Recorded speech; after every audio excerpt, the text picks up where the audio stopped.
आप सब लोग को मेरा बहुत बहुत नमस्कार। आपका बहुत बहुत स्वागत है इस सेशन में, जिस सेशन में हम लोग बात करने वाले हैं 7 स्टेप्स टू बिजनेस ग्रोथ। ये 7 स्टेप्स हैं जो कि शुरू होते हैं डिसीजन से, फिर ये second, third, fourth, fifth, sixth और सेवन्थ। हम लोग एक एक स्टेप को पकड़ेंगे और मैं आपको बताऊंगा कि भाई किसी भी कंपनी को जब बड़ा करना होता है, किसी भी कंपनी को जब नेक्स्ट लेवल पे लेके जाना होता है, तो कौन कौन से स्टेप्स हैं जो ज़रूरी होते हैं। और यहाँ पे हमें एक चीज़ देखिए, मैंने जान पूछ के यहाँ पे ये जो इमेज ले रखी है, ये मैंने एक पहिए की इमेज ले रखी है, राइट। उसका एक रीज़न है और उसका रीज़न ये है कि हर चीज़ जुड़ी हुई होती है। अगर कोई भी चीज़ मिसिंग है तो आपका जो पहिया है, जो आगे बढ़ना चाहता है, वो ग्रो नहीं कर पाएगा। तो इसमें से हर एलिमेंट जो है वो एक मिसिंग एलिमेंट नहीं होना चाहिए, नहीं तो क्या होता है, चीज़ें रुक जाएगी। अगर आप इस वाली चीज को देखेंगे वैसे, तो आप ये पाएंगे कि ये जो पहले के स्टेप्स हैं, डिसीजन 2, 3, ये वाले जो स्टेप्स हैं, ये 4 स्टेप्स माइंड से रिलेटेड हैं। और बाकी के जो 3 स्टेप्स हैं, ये कोर स्किल्स हैं, मतलब जो स्किल्स चाहिए होती हैं इसमें। ये वाली चीजें माइंड रिलेटेड है, डिसीजन वाली चीज, creating a picture of your life वाली चीज, वो आदमी बनना जिससे कि आप जिस तरीके की बिजनेस बनाना चाहते हैं, जिस तरीके की लाइफ जीना चाहते हैं, वो जी सकते हैं। और उसके बाद ये वाली स्किल्स है जिस पे हम काम करेंगे।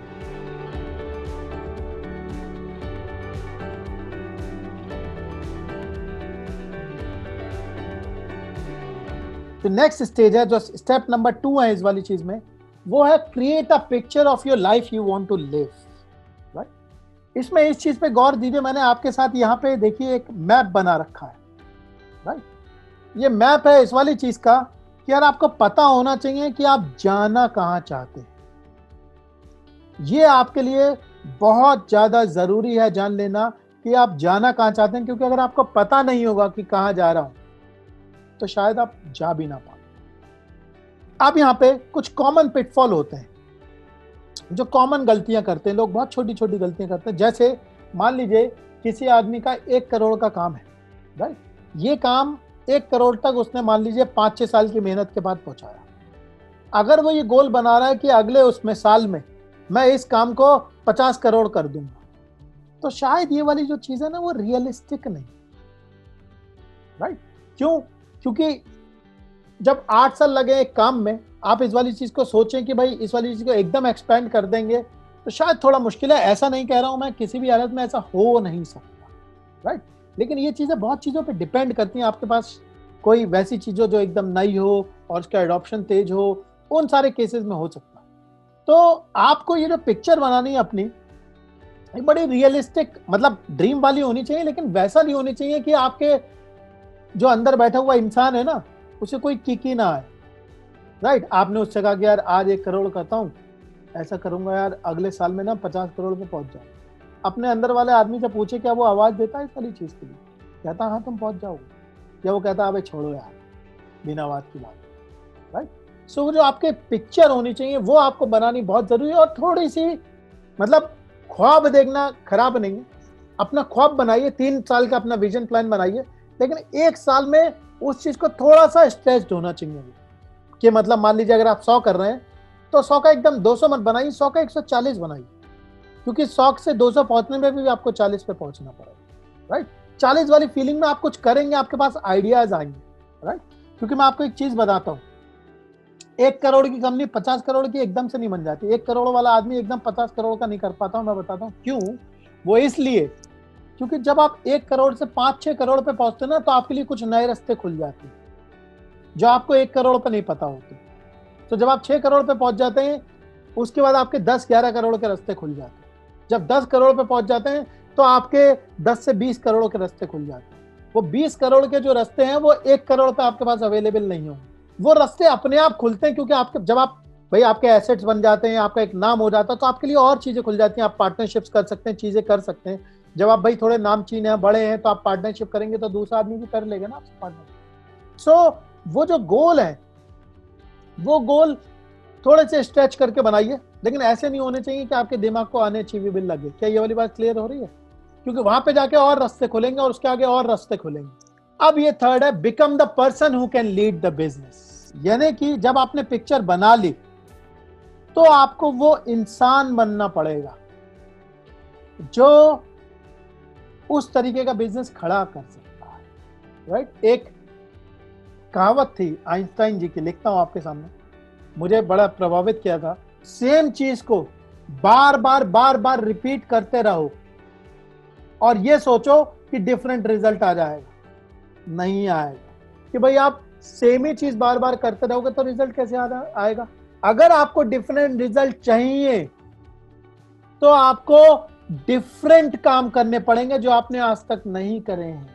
अगर आपने अपनी कंपनी को 1 करोड़ तक पहुंचाया है तो 1 करोड़ से 5 पे पहुंचाने के लिए आपको दूसरा इंसान बनना पड़ेगा, आपका नया वर्जन आएगा। सेम जैसे आपने देखा अपग्रेड होते चले जाते हैं, जैसे जैसे आपका काम अपग्रेड हो रहा है उसी तरीके से आपकी भी अपग्रेडिंग होनी चाहिए। आप सोचो, आप अपनी कंपनी के सबसे तगड़े रिसोर्स हो। मान लीजिए आपकी कंपनी एक इंसान होती तो आप अपनी कंपनी के सबसे तगड़े रिसोर्स हो, ये वाली बात मानते हो, राइट।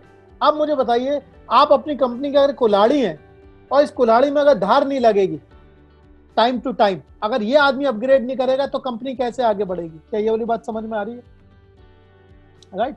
सो आपका अपग्रेडेशन होना बहुत जरूरी है।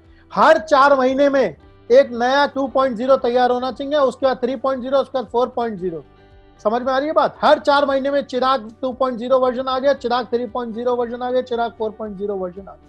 ये वर्जन आपके नए होने चाहिए, क्योंकि पुराने वर्जन पे चीजें स्लो हो जाती हैं। आपके मोबाइल में क्या होता है, वर्जन अपग्रेड होता रहता है ना, ताकि चीजों को सॉर्ट आउट कर सके। इसीलिए आपको इंसान नया किस्म का बनना पड़ेगा। सेम इंसान बने बने आपको सेम ही रिजल्ट आते रहे, तो वो वाला तो अपग्रेडेशन जरूरी है, आपके नए वर्जन बनना जरूरी है टाइम टू टाइम। अब क्या है, बिजनेस पर काम करना है, बिजनेस में काम नहीं करना। ये सबसे पहली चीज है जिससे हमें क्या करना पड़ेगा, बाहर निकलना पड़ेगा। क्योंकि अगर कंपनी को बढ़ाना है सो हमारी जो ताकत है वो उस जगह पर लगनी चाहिए जिससे कंपनी आगे बढ़े। अगर हम ताकत दूसरी मशीन पर लगाएंगे कि भाई बैठ के कस्टमर का ऑर्डर ले रहे हैं और उसके कस्टमर के ऑर्डर को फुलफिल कर रहे हैं और उसे बता रहे हैं भाई साहब आपका ऑर्डर कहाँ पे, ये किस जगह पे काम हो रहा है, ऑर्डर फुलफिलमेंट पे काम हो रहा है। क्या बात समझ में आ रही है। इससे ग्रोथ नहीं आएगी, राइट। अगर आप गलत मशीन पे काम करेंगे तो आपका सिस्टम की आउटपुट आगे नहीं बढ़ेगा। क्या ये वाली बात सबको समझ में आ गई है। चलिए, इस चीज के लिए मैं आपको एक एग्जांपल समझाता हूँ। किसी भी कंपनी में ये 5 तरीके के काम होते हैं। एक प्लानिंग का काम होता है, उसके बाद इनेबलिंग, मॉनिटरिंग और कंट्रोलिंग और डूइंग। मैं आपको समझाता हूँ एक एक करके काम क्या होते हैं। प्लानिंग का काम यह है, जैसे आप यहाँ पे देख रहे हैं कि यार स्ट्रेटेजाइज करना, क्या नेक्स्ट लेवल की ग्रोथ कैसे आ रही है, स्ट्रेटेजी बनाना है कि अब हम क्या करने वाले हैं चीजों को आगे बढ़ाने के लिए, राइट। और आप कैसे चीजों को आगे बढ़ाएंगे, कौन सी वो चीज है जिस पर हमें काम करना चाहिए और फोकस करना चाहिए। ये सारी चीजें क्या है, प्लानिंग की होती है। इस चीज को आप ऐसे समझिए, मान लीजिए आप एक आर्किटेक्ट हैं, राइट। सो आर्किटेक्ट क्या करता है, ये आर्किटेक्ट जो है ये सोच रहा है कि यार ये वाला तो मुझे प्रोजेक्ट मिल गया, ये वाला प्रोजेक्ट तो मैंने कर लिया, अब बताओ नेक्स्ट प्रोजेक्ट कहां से आएंगे और बिजनेस कहां से आएगा। मोस्ट ऑफ द काम किस चीज का, प्लानिंग का काम, स्ट्रैटेजिक वर्क। या यार हमारे ना बार बार ये चीज टूट रही है यार, इसके लिए एक सिस्टम बनाना पड़ेगा ताकि ये कस्टमर की कंप्लेंट ना आए। मान लीजिए कस्टमर की कंप्लेंट आ रही है तो सिस्टम बनाना ये कौन सा काम है, प्लानिंग का काम। तो सेकंड लेवल का वर्क होता है वो होता है इनेबलिंग, मॉनिटरिंग और कंट्रोलिंग वर्क। जब आप आर्किटेक्ट हैं, आपने मकान बना लिया तो आपको ठेकेदार चाहिए होंगे। ये लोग क्या करते हैं, ये लोग इंश्योर करते हैं कि भाई जो इनसे कहा गया भाई देखो इतने दिन में मकान इतना बन जाना चाहिए, इसके लिए जो लेबर लगेगी, सामान लगेगा, ये सब चीजें आ रही हैं। तो ये लोग क्या करते हैं, इनेबल करते हैं। इनेबल करने का मतलब लोगों को देखते हैं, लोगों को काम सिखाते हैं, उन्हें बुलाते हैं, बजरी वाले से बजरी मंगवाते हैं, सामान मंगवाते हैं, चीजें बनवाते हैं। और क्या करते हैं, मॉनिटर भी करते हैं। क्या करते हैं, देखते हैं कि यार प्रोग्रेस कैसी चल रही है और कंट्रोल हो रहा है कि नहीं हो रहा है। इसको मैंने सबसे बड़ा बनाया है यहाँ पे। उसकी वजह है क्योंकि most of the business owners का टाइम मैंने देखा यहाँ पे बीतता है इस वाले रोल में। मतलब ऑर्डर लेना, यार ऑर्डर सही से डिलीवर हुआ नहीं हुआ, ये सारी चीजें। रोज जो काम एक मैनेजर करता है, जो काम एक ठेकेदार करता है, वो वाले काम में अक्सर ज्यादा टाइम बीतता है। और एक होता है डूइंग। डूइंग मतलब जो मकान बन रहा है उस वाले मकान में जो एक्चुअली में लेबर काम कर रहा है, मिस्त्री काम कर रहा है, वो वाले काम जो होते हैं, ये वाले जो काम होते हैं डूइंग काम होते हैं। उसी जगह पे एफर्ट मारा, आप कंपनी के उस पहिए पे लगे हुए हो, उस मशीन पे लगे हुए हो जो कंपनी को चलाती रहती है। आप उस मशीन पे नहीं लगे हुए हो जो मशीन कंपनी को आगे बढ़ाती है। तो अगर आपका समय उस जगह पे बीत रहा है तो क्या होगा, ऑर्डर वाली चीजें सही चलती रहेंगी लेकिन ग्रोथ वाली चीज नहीं होगी। तो अब मैं आप लोगों के लिए एक आप लोगों को ये टूल दे रहा हूं। मेरी आपसे रिक्वेस्ट है, एक आप लोग 5 मिनट लगाइए। ये एक अवेयरनेस एक्सरसाइज है जो मैंने आपके लिए क्रिएट करी है। बिजनेस में काम करने से हटने के लिए और बिजनेस पर काम करने के लिए ये आपका स्टेप नंबर 1 है जिस पे आपको काम करना है। क्या करना है मैं आपको बताता हूँ। ये वाली चीज भरनी है आपको। कैसे भरनी है कि भाई 9 बजे मैं आया और मैंने उसमें क्या काम करा, राइट। उसके बाद वर्क की कैटेगरी डालनी है कि भाई ये प्लानिंग वाला काम करा था मैंने, मैनेजर वाला काम करा था, कि टेक्निकल काम कर रहा था। टेक्निकल काम मतलब मान लीजिए अगर आप एक डेंटिस्ट हैं, राइट, ये डॉक्टर है, तो डेंटिस्ट क्या कर रहा है, दांतों का काम कर रहा है, सफाई कर रहा है, वो टेक्निकल वर्क है। टाइम बिजनेस, फिर से बोल रहा हूं, बिजनेस पर काम करने के लिए आपके ये स्टेप नंबर 1 है। अगर आप ये नहीं कर रहे होंगे, अगर आप बिजनेस के ऑपरेशन में फंसे हुए तो शायद ना कर पाए। सबसे पहले अवेयरनेस एक्सरसाइज है। इस अवेयरनेस एक्सरसाइज का क्या मतलब है, मैं आप लोगों से रिक्वेस्ट कर रहा हूं और आपको दे रहा हूं, अगर आप लोग ये वाली चीज जाके नेक्स्ट 3 दिन तक भर सकते हैं, जिनका खुल गया है ऑफिस या जो काम कर रहे हैं, ये आपको रास्ता खोल देगी, आपके काम करने का तरीका बदल देगी ये वाली एक्सरसाइज। जब आपने ये सबसे पहला स्टेप कर लिया, उसके बाद सेकंड लेवल पे आपको क्या करना है, बिजनेस सिस्टम बनाने हैं।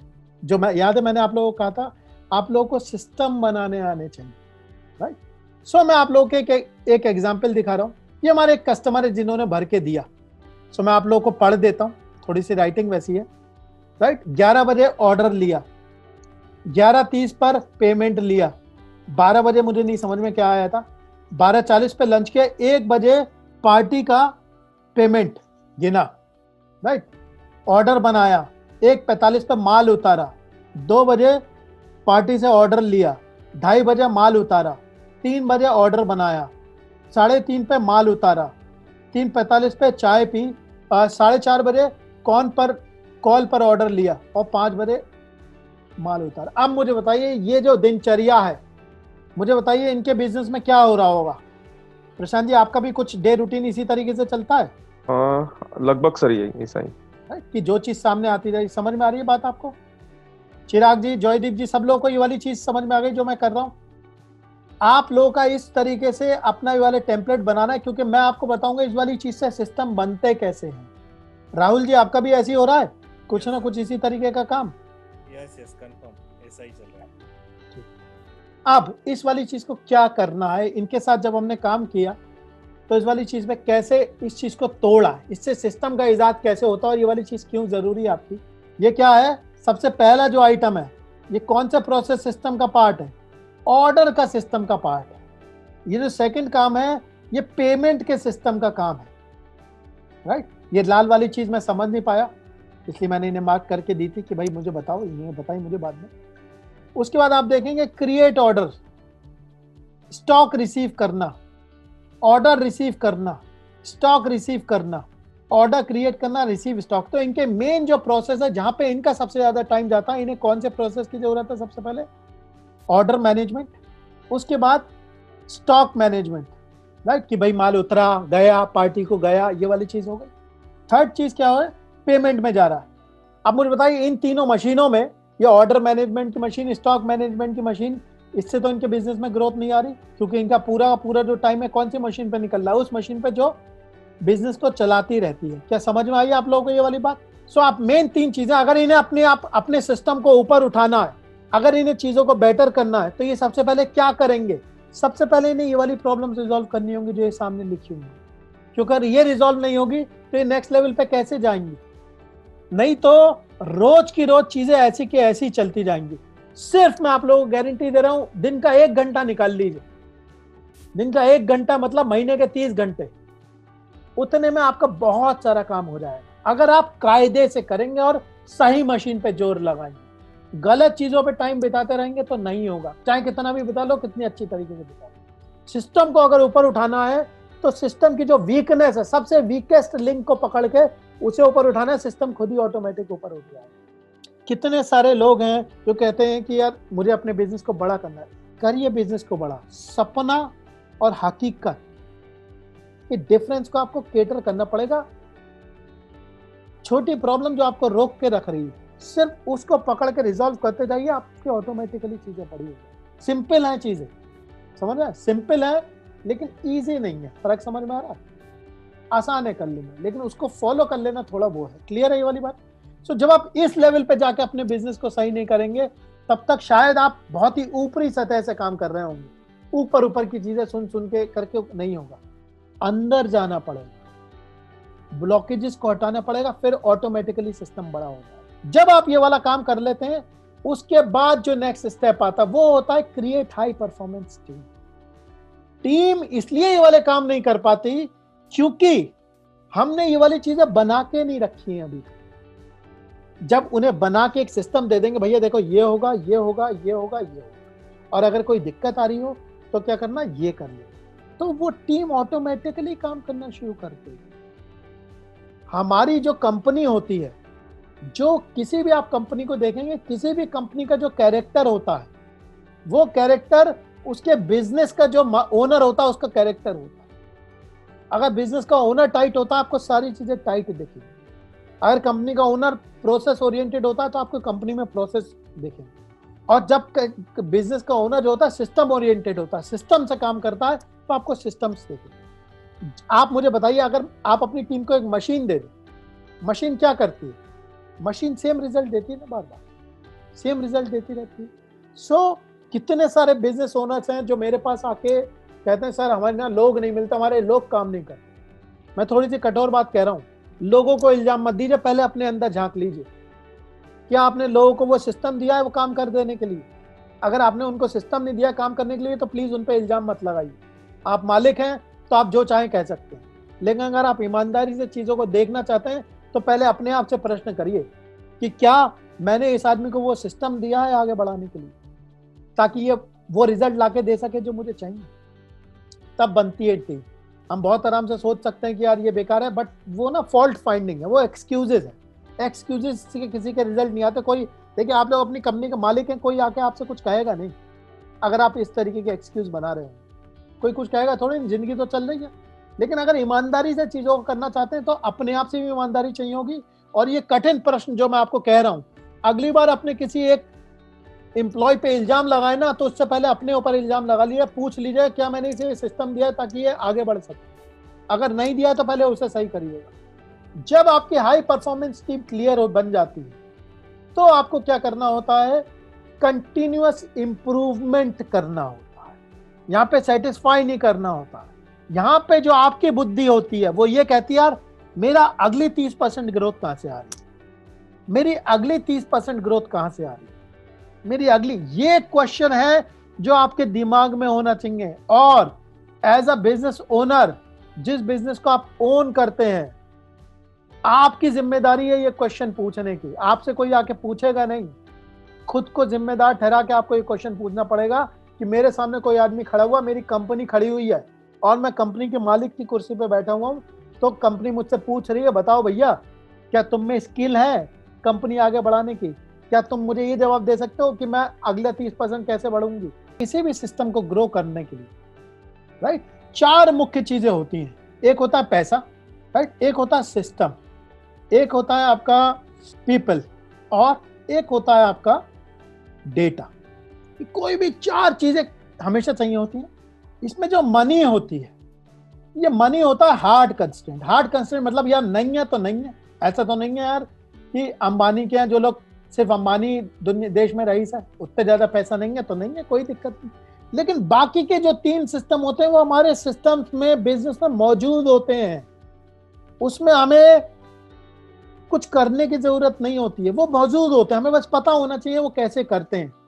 जैसे सिस्टम जो आपका होता है, आपको वो क्या करता है, सिस्टम आपके बिजनेस में रिपीटेबिलिटी लेके आता है। क्योंकि अगर आप अपनी चीजों को रिपीटेबल नहीं बना पाएंगे तो आप क्या करवा पाएंगे, अपनी चीजों को में फंसे रहेंगे। जैसे हमने उनकी एग्जाम्पल देखा, अभी एक एग्जाम्पल देखा था, एक हमारे क्लाइंट थे, पहले दिन भी वही कर रहे थे, दूसरे दिन भी वही कर रहे थे। क्या समझ में आ रही थी? हमने जो देखा था ऑर्डर, अगर उस चीज को वो रिपीटेबल बनाने, उन्हें उनका दिन देखिए एकदम फ्री हो गया, क्योंकि ये वाला जो सिस्टम था ये सिस्टम बन गया और रिपीटेबल हो गया कि कोई भी कर सकता है। जब रिपीटेबल कर देते हैं किसी भी चीज को तो आप लोगों से करवा लेते हैं, और लोगों से क्या होता है, आपका मल्टीप्लिकेशन हो जाता है। मल्टीप्लिकेशन का क्या मतलब है? मल्टीप्लिकेशन का मतलब कि भाई आप तेजी से करवा सकते हैं वो चीजें, बहुत सारे लोगों से करवा सकते हैं, तो आपके लोगों के ऊपर से सिस्टम डिपेंडेंसी हो जाती है। क्या ये वाली बात समझ में आ रही है? क्लियर है ये वाली चीज? लेकिन आप तभी काम करवा पाएंगे जब ये मल्टीप्लिकेशन होगा। उसके बाद आता है आपका डेटा। डेटा का क्या मतलब होता है? डेटा का मतलब होता है, डेटा आपको देता है डायरेक्शन। डायरेक्शन मतलब इसे आप ऐसे सोच लीजिए कि भाई एक दिन मैंने समझाई थी ये वाली चीज, फिर से आपको बताता हूं। मान लीजिए एक रिपोर्ट कार्ड बनाते हैं बच्चे का, राइट? सुमित जी हैं जो आपके पास आए, सुमित जी ने कहा सर मेरे ना 70% नंबर आ रहे हैं, क्या कहिए? मुझे ना यार आप 90% नंबर चाहिए, राइट? मुझे क्या करना है, 90% नंबर चाहिए। तो मुझे बताइए आप क्या स्टेप लेंगे, मेरी मदद करिए 70 से 90 पे पहुंचने के लिए। आप क्या करेंगे? रिपोर्ट कार्ड मंगवाएंगे। बिल्कुल ठीक बात है, एकदम स्पॉट ऑन। आप कहेंगे सुमित जी ऐसा है, मुझे अपना रिपोर्ट कार्ड दो, रिपोर्ट कार्ड दो। भाई मैंने रिपोर्ट कार्ड दिया, मैंने कहा भाई मेरे मैथ में आए हैं नंबर 65, साइंस में है मेरे 75। लेकिन अब मुझे बताइए अब नेक्स्ट स्टेप पे आप क्या करेंगे? नेक्स्ट स्टेप पे चिराग जी करें वर्क ऑन मैथ। बिल्कुल ठीक बात है भाई, हम ये कहेंगे कि भाई मैथ पे और भाई साइंस पे काम करो, ये दो सब्जेक्ट हैं जिसपे क्या करना, आपको काम करना। आप क्या करेंगे? क्या इससे प्रॉब्लम सॉल्व हो जाएगी? जो लोग कहते हैं प्रॉब्लम सॉल्व हो जाएगी वो हैंड रेज कर दीजिए। आंसर ये है कि आपको पता नहीं है, बढ़ भी सकते हैं नहीं भी बढ़ सकते हैं। ये तो हमने एक स्टेप लिया है कि भाई, लेकिन अब हम क्या करेंगे, वीकली लेवल पे नापना शुरू कर देंगे। वीकली लेवल पे आप कहोगे सुमित जी मुझे अपने नंबर भेजो है टेस्ट के, मैं कैसे पता करूं, या मैंने कोचिंग लगा दी, तुम कोचिंग जा रहे हो कि नहीं जा रहे हो, क्या कर रहे हो, क्या बात समझ में आ रही है? मुझे कैसे पता? तो यानी कि आपको वीकली लेवल पे आप टेस्ट में नंबर देखोगे। मान लो मेरे टेस्ट में नंबर कितना आने शुरू गए, 80 आ गए, फिर उसका मेरे 85 नंबर आ रहे हैं, तो आपको समझ में आएगा मैंने जो काम किया है वो सही किया, सही डायरेक्शन में जा, राइट? इसका मतलब जो नंबर होते हैं वो हमें ताकत देते हैं कि हम दूर से बैठे बैठे चीजों को पता लगा सकें। इसके लिए ना आपको मेरे साथ कोचिंग आने की जरूरत नहीं है, इसके लिए आपको मुझे किसी जगह ले जाने की जरूरत नहीं है। क्या बात समझ में आ रही है? क्योंकि नंबर आपको वो ताकत देते हैं। तो किसी भी बिजनेस में ये वाली जो चीजें होती हैं ये सबसे जरूरी होती हैं, और सिर्फ इतना ही करना होता है, कोई बहुत कठिन काम नहीं होता। ये एक बार की एक्सरसाइज होती है, आपने ये वाली चीज कर ली तो आपको समझ में आ गया, और वो आप हमेशा अप्लाई करते रहते हैं। ये वो ब्लॉकेजेस हैं जो हम इसलिए नहीं कर पाते क्योंकि हमें पता नहीं यार इन चीजों पे काम करना, और इसमें से कोई भी ऐसी चीज नहीं है जिसमें आपके पैसे लगते हो, किसी में नहीं लगते पैसे। ये वाले काम कर लेने में कौन सी बात है? अगर आप अपने बिजनेस पे एक्टिवली काम करना चाहते हैं और अपने बिजनेस को 2 से 3 गुना ग्रोथ देना चाहते हैं, वो भी कम से कम टाइम में और कम से कम पैसे लगाकर, तो आप मेरे साथ पर्सनली काम कर सकते हैं और मेरा एक्सपीरियंस इस्तेमाल करके अपने बिजनेस को नई ऊंचाइयों पे पहुंचा सकते हैं। थोड़ा सा मैं अपने बारे में बता देता हूं। हमारी कंपनी थी एड्यूरेका, जिस कंपनी को हमने 0 से लेके 250 करोड़ तक पहुंचाया था, वो भी 4 साल में, और वो भी बिना किसी फंडिंग के। ये जर्नी एक बहुत ही खूबसूरत जर्नी थी और इसने मुझे बहुत सारी चीजें सिखाई। इसी वाली चीज से सीख के मुझे समझ में आया कि अगर आपको नेक्स्ट लेवल पे जाना होता है तो आपको 5 चीजों का चैंपियन बनना पड़ता है। वो 5 चीजें कौन सी हैं? सबसे पहली चीज मार्केटिंग का चैंपियन, सेल्स का चैंपियन, पीपल का चैंपियन, सिस्टम का चैंपियन और मैनेजमेंट का चैंपियन। आपको ये 5 चीजों पे चैंपियन बनना पड़ेगा, तो आप देखेंगे ऑटोमेटिकली आपका बिजनेस ग्रो होना शुरू हो जाएगा। इसी के लिए मैंने एक प्रोग्राम डिजाइन किया है जिसे मैं ग्रो योर बिजनेस प्रोग्राम कहता हूं। इसके 2 मेन पार्ट हैं। सबसे पहला जो पार्ट है वो है ग्रोथ का पार्ट, और जो दूसरा पार्ट है वो है सिस्टम्स का पार्ट। तो ग्रोथ के पार्ट में हम 2 चीजें कवर करते हैं, जिसमें पहला पार्ट होता है मार्केटिंग। इसका मतलब आपके बिजनेस में ज्यादा से ज्यादा कस्टमर कैसे लेके आए जाए, क्योंकि जब कस्टमर आएंगे तो सेल भी होगी। सेकेंड लेवल पे सेल्स, इसमें हम इस चीज पे काम करते हैं कि सेल्स के कन्वर्जन कैसे बढ़ाए जाए। 100 आदमी आ रहे हैं तो ज्यादा से ज्यादा को कैसे कन्वर्ट किया जाए, तो इसके लिए क्या स्ट्रैटेजी होनी चाहिए, क्या हमारी स्क्रिप्ट होनी चाहिए, कैसे हमें बात करनी चाहिए ताकि कम से कम रिजेक्शन हो, हम ज्यादा से ज्यादा सेल कर सकें। एक बार जब हम ग्रोथ का पार्ट कवर कर लेते हैं, उसके बाद हम सेकंड पार्ट पे पहुंचते हैं जिसे मैं सिस्टम्स का पार्ट कहता हूं। इसके 3 मेन हिस्से होते हैं। जो पहला हिस्सा होता है वो होता है मैनेजमेंट का हिस्सा, कि मैं ऐसा क्या करूं कि 1 से 1.5 घंटे में अपने काम को मैनेज कर सकूं और ग्रोथ पे काम कर सकूं। जो सेकंड हिस्सा होता है वो होता है पीपल का हिस्सा, क्योंकि जब मुझे बड़ा होना होता है तो मुझे लोग चाहिए होते हैं। लोगों से कैसे काम करवाना है, लोगों को हायर कैसे करना है, कम और अनस्किल्ड लेबर से कैसे काम लेना है, ये सारी चीजें हम इस चीज में कवर करते हैं। और उसके बाद सिस्टम्स, क्योंकि आपको अगर नेक्स्ट लेवल पे जाना है तो आपको अपने सिस्टम को ऑटो पायलट में पहुंचाना पड़ेगा और इस तरीके से काम करना पड़ेगा कि आप मौजूद ना हो तब भी आपके बिजनेस पे इम्पैक्ट ना हो। इस प्रोग्राम की एक खासियत और है, आपको अपनी ग्रोथ के लिए ऐसी स्ट्रैटेजीज और फ्रेमवर्क चाहिए होते हैं जो आपके बिजनेस के लिए काम कर सके। तो इस प्रोग्राम की यही खासियत है कि ये किसी भी बिजनेस के लिए कस्टमाइज प्रोग्राम है। या तो आपका गुड्स का बिजनेस हो सकता है जिसमें आप रॉ मटेरियल प्रोड्यूसर हो सकते हैं, सप्लायर हो सकते हैं, ट्रेडर हो सकते हैं, मैन्युफैक्चरर हो सकते हैं, ब्रांड के ओनर हो सकते हैं, डिस्ट्रीब्यूटर हो सकते हैं या रिटेलर हो सकते हैं।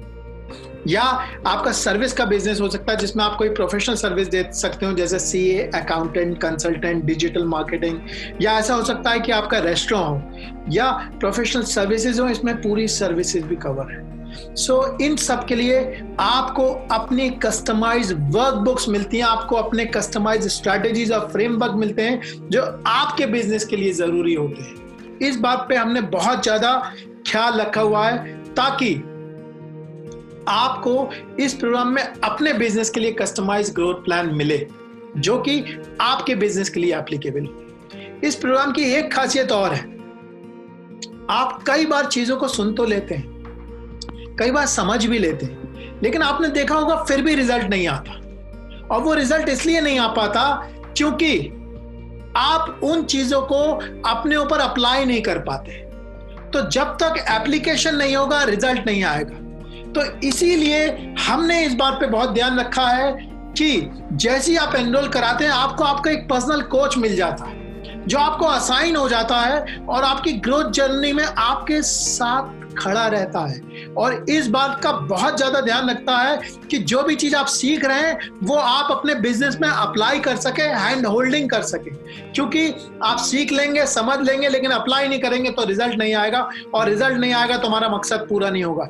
इसीलिए जैसे आप ज्वाइन करेंगे आपको एक पर्सनल कोच असाइन हो जाएगा जो कि इंश्योर करेगा कि आप अपनी ग्रोथ पे काम कर रहे हैं और जहां जहां आपको मदद की जरूरत है वहां पे आपको वो मदद दी जा रही है। ये प्रोग्राम एक लाइव ऑनलाइन प्रोग्राम है, इसे आप अपने फोन से कहीं से भी ज्वाइन कर सकते हैं और कभी भी ज्वाइन कर सकते हैं। दूसरी खासियत यह है इस लाइव प्रोग्राम की कि इस लाइव प्रोग्राम की रिकॉर्डिंग्स भी आपको दे दी जाएंगी ताकि आप उन्हें बार बार देख सकें और उससे फायदा उठा सकें, क्योंकि इसमें इतनी सारी नॉलेज होती है कि आप उसमें से बार बार देख के हर बार कुछ ना कुछ इंपॉर्टेंट इंफॉर्मेशन निकाल सकते हैं। इसलिए आपको पूरी रिकॉर्डिंग्स दे दी जाएंगी। इसके साथ आप एक बार जब प्रोग्राम ज्वाइन कर लेते हैं तो आपको इस प्रोग्राम की पूरी लाइफ टाइम एक्सेस मिलती है।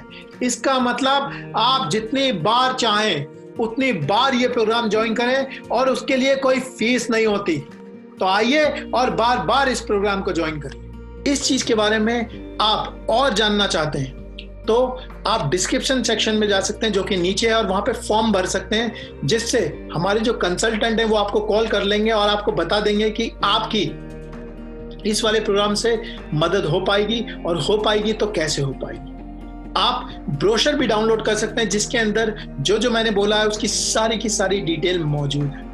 तो एक बार फिर से अगर आप अपने बिजनेस को ग्रो करना चाहते हैं वो भी कम से कम पैसे में और कम से कम टाइम में, तो आप मेरे साथ डायरेक्टली काम कर सकते हैं, मेरे एक्सपीरियंस को इस्तेमाल कर सकते हैं और अपने बिजनेस को नई ऊंचाइयों पर पहुंचा सकते हैं और अपने सारे ड्रीम्स पूरे कर सकते हैं। आशा करता हूं कि मेरी आपकी मुलाकात होगी।